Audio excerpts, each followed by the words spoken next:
Hey, what's up, everybody? Welcome to my channel. My name is Paul, the Canadian Snowman, here once again with another awesome video. Why did Italy attack Ethiopia? I thought this just seemed like, it just stood out to me when I came across the title of this video, and I was like, cool little video. And yeah, I was definitely interested because why Ethiopia? I mean, Italy gets a lot of attention. Ethiopia does not. Ethiopia does not get the attention it deserves. And I've done geography now, Ethiopia, and I believe Ethiopia has never lost a war. I think, if I remember correctly, I could be wrong here. So, if Italy's attacking Ethiopia, I'm guessing Ethiopia kicks their butts and kicks them right back out. I'm really not sure, but let's jump into it. Please hit that like and subscribe button if you haven't yet. I'd really appreciate that. And yeah. Dun, dun. Why would you attack Ethiopia? What do they have? They discover gold, right? Something like that? Or oil?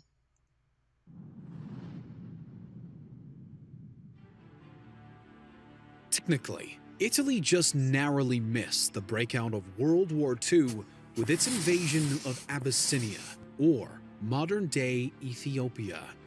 The Italian Prime Minister had decided to adopt a new expansionist policy for his country, similar to the one taken by their soon-to-be Axis ally of the German Third Reich. Oh, yeah. The Prime Minister's justification for his new goals, with his eyes set particularly on Africa, was that he had no different intentions than any of the colonial powers who had seized territory on the African continent or anywhere else. Most of Africa was controlled by European powers, but one country into East Africa was independent and shared a border with other Italian territories in the region. Considering that Ethiopia wasn't a territory of any foreign power and shared a border with other Italian territories, the Italian government, which already had expansionist ideas, considered the African country the best place to start their military actions.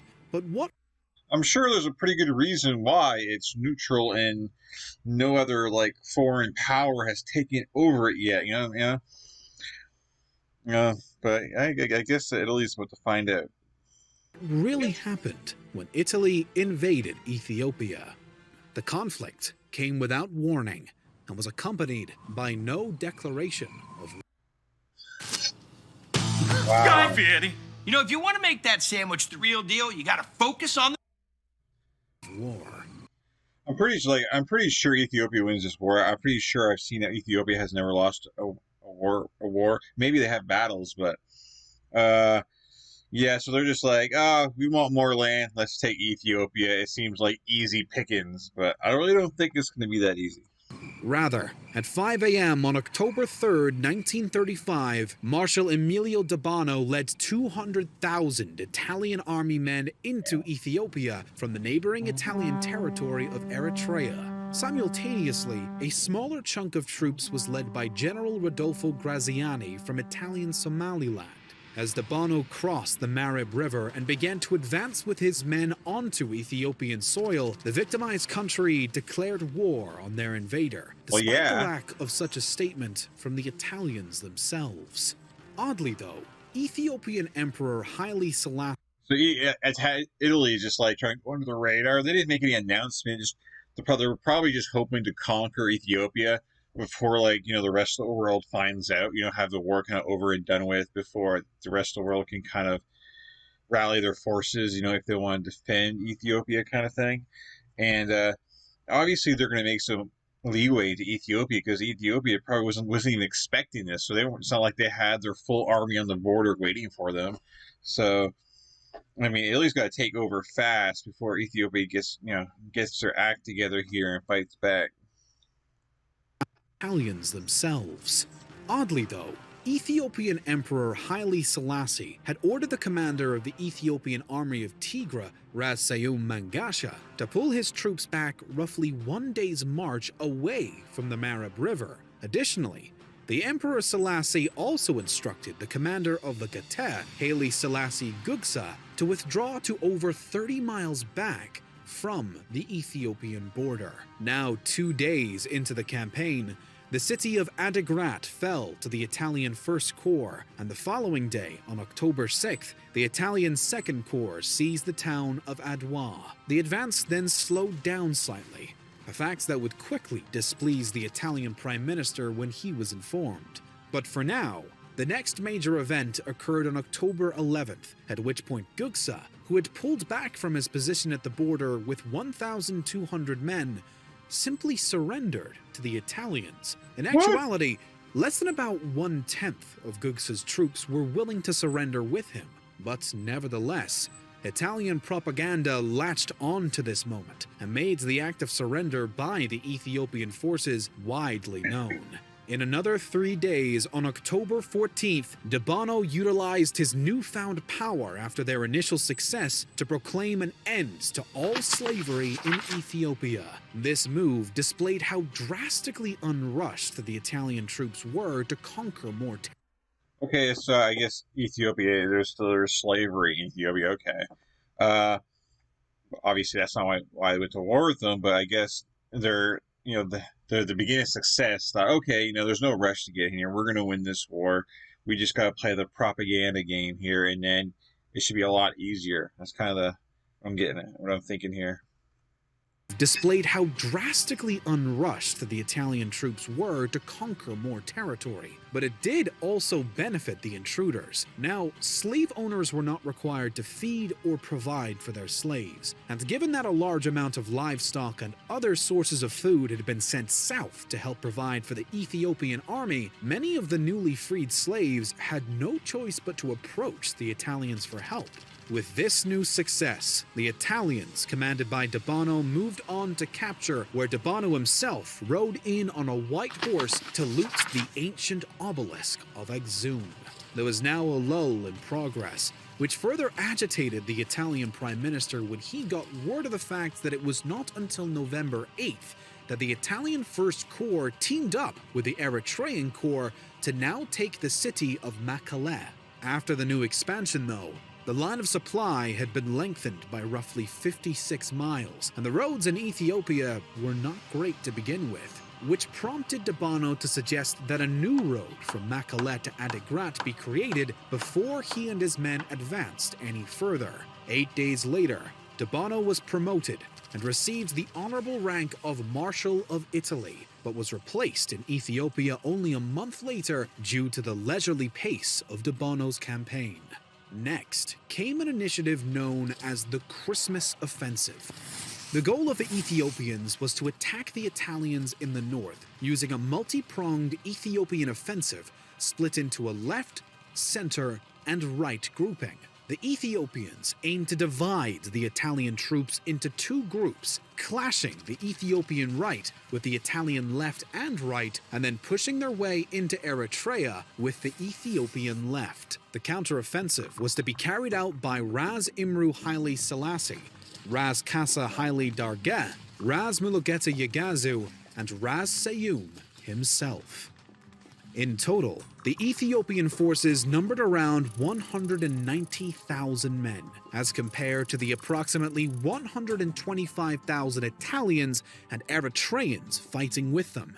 As stated before, the goal was to split the Italian forces in two, separating the Italian 1st and 3rd Corps from one another. Ras Mulugeta would then work to defeat both isolated Italian groups. At the same time, Ras Imru's army of Gazam would finally rush to retake Adwa and then cross the Eritrean border in hopes of making some progress on their neighbor's soil. The plan, however, did not go as the Ethiopians had hoped. First, the army of Gazam was bombed at the very start of their advance, which staggered the Ethiopian troops and shook nearly half of the men so badly that they chose to abandon the cause immediately. Ras Imru and the remainder of his men then met up with another Ethiopian.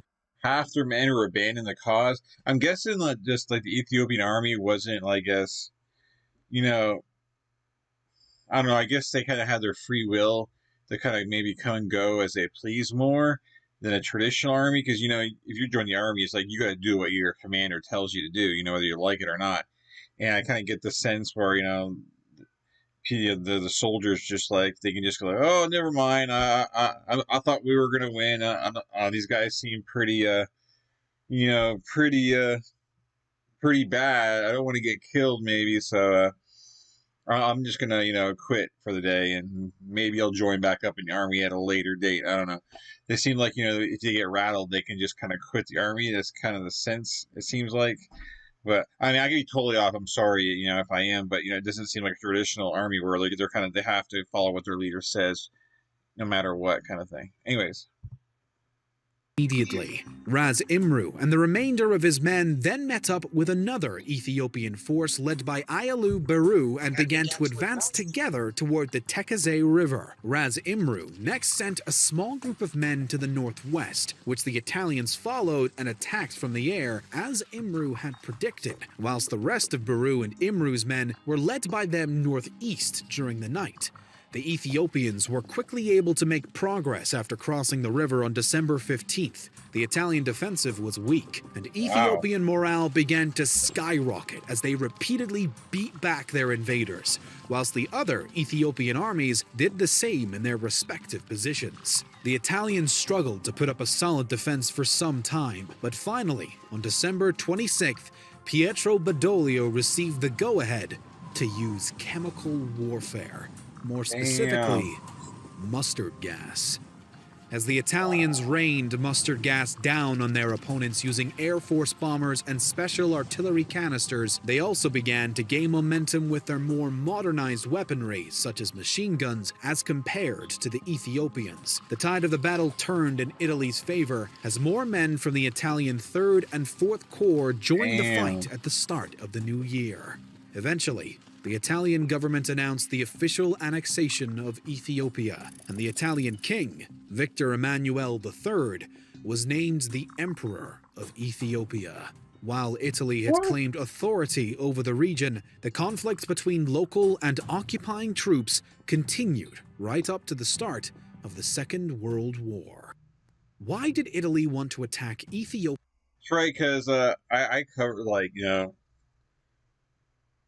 I believe like a lot of this, and some of this does sound a little familiar. Like obviously not in depth, but a little bit. It just starts to sound a little bit familiar. But Mussolini, is I don't know. As I'm going to be speculating what I'm going to say, so I'm like, I'm not going to just guess, and I'm going to end up not making any sense. So never mind. But anyways, wow. So basically, they just because they say it's Italian East Africa, it just happens to be theirs. What if Ethiopia just decides to say, this is ours? I guess I don't know. I guess because if you're from Europe, I guess your word means more. Because so I think a lot of these places they're not really kind of conquered by some of these countries, but the fact that they have a bigger voice in the world, in history books, it ends up being that way because, maybe a country like Ethiopia back then that doesn't have the biggest voice to they don't have the technology to get their word out. So people just take the Italians' word for it kind of thing that they haven't conquered and so on. I don't know if anyone even understands what I'm trying to say here, but, well, anyways, hold on. We're still got a couple minutes left. Sorry. Part of the Second World War. Why did Italy want to attack Ethiopia to begin with? The main reason may have stemmed from an earlier conflict between the two sides that the Italian Prime Minister had never been able to forget. The Battle of Adwa, which had occurred during the First Italo-Ethiopian War at the close of the 19th century, had been absolutely beyond embarrassing for the Italians. The Ethiopians had managed to outnumber their opponents and had weaponry supplied by both Russia and France, which led to a crushing defeat for the Italians, who had hoped to launch a new campaign of colonial expansion, much like that of the Second Italo-Ethiopian War. The current Italian administration was likely inspired not only by the old plans for expansion, but also by a thirst for redemption after being humiliated the first time. Furthermore, in December of 1934, a border skirmish broke out along the Ethiopian and Italian Somaliland border that ended with a total of 200 casualties. Both Italy and Ethiopia were exonerated after the conflict, but the Italian Prime Minister was extremely displeased and believed. I'm sorry if I'm outreaching right here, but Somalia is not exactly the there's a bunch of amazing people in Somalia, but it doesn't have the best of reputation, the best reputation. Because it was part of that because the Italians were there. They kind of like, not their influence, but I don't know. When they left, I guess they kind of didn't leave it in a great place, and that was kind of one of the causes of Somalia not being looked greatly upon. I don't know if you guys know what I'm getting at here, but anyways, there's nothing to do with this video. Sorry. After the conflict, but the Italian Prime Minister was extremely displeased and believed that the Ethiopians should have been held accountable for the deaths they caused. And to add yet another motivation, the annexation of Ethiopia had the potential to help the invading nation counteract the effects of the Great Depression by providing an abundance of mineral resources and further producing job opportunities for unemployed Italians. So basically, they attacked it for revenge and basically money. I mean, supplies and stuff like that. I mean, you're not just going to waste all those men and for nothing just because of revenge. I mean, there's got to be something in for it. But then Mussolini is not exactly the brightest brightest bulb, right? I mean, did just previous wars we covered with Italy, the World War II wars. You guys know what I'm talking about, right? And further producing job opportunities for unemployed Italians. This combination of influences likely all implemented a strong justification in the mind of the Italian government for a renewed attempt at colonial expansion, particularly in Ethiopia. Plus, Italy had an authoritarian regime and seeks to conquer lands and expand. As we said in the first part of the video, for the Italians, conquering Ethiopia was an opportunity for their expansionist policy, considering that Italy already controlled the Italian Somaliland and Eritrea, which made it even easier for them to make a new move toward occupation on the African continent. Thank you so much for watching our history video. I just I find it it's so funny because obviously this is France, and then you got United Kingdom over here, and the smaller areas here, but and so they could easily just pushed in over here and pushed in took this little area France has, but as soon as they do that, they're at war with all of France or England, and they don't want none of that. So they go for obviously they thought Ethiopia is easy pickings. Obviously they don't hold on to it. Obviously Ethiopia is its own country. It's not Italy. But anyways, non-related, I always find it so interesting, even 100 years, less than 100 years ago, just the powers that be, I don't, today, I never really thought of Italy as this big conquering, nation, except for back, in Roman times, but since Roman times, I never really thought about that, but I really didn't realize, so I did, a lot of these videos, just how, much, I guess, power and drive, I guess, Italy had, 100 years ago. So I always find that really interesting, how much has changed from country to country, I don't know, just their influence and power over time. But anyways, everyone, please hit that like and subscribe button below. I hope I didn't offend nobody, because I'm not really sure exactly what I'm talking about, but I definitely have fun doing these videos, and I forget which war it was called, but with Italy, I forget what was that war called. I did with Italy and Mussolini, and or there were war. Is it the Greek, Italian Greco War, something like that? So it basically kind of entwined with this. I don't know. So that's why a lot of this kind of sounded familiar to me. But anyways, guys, please hit that like and subscribe button below. And I really appreciate you guys watching, and good stuff here. Good stuff. I like these little. videos where I don't have to really devote a lot of time. It's like 10-minute video. It's so much easier to kind of sit down and bam, do an awesome video, and it's a lot easier just to do that as opposed to like the 50-minute video I did on Sweden. It's like I definitely had to make sure I wasn't going to be kind of interrupted because I like to really get into it, and not have to kind of pause or stop all the time.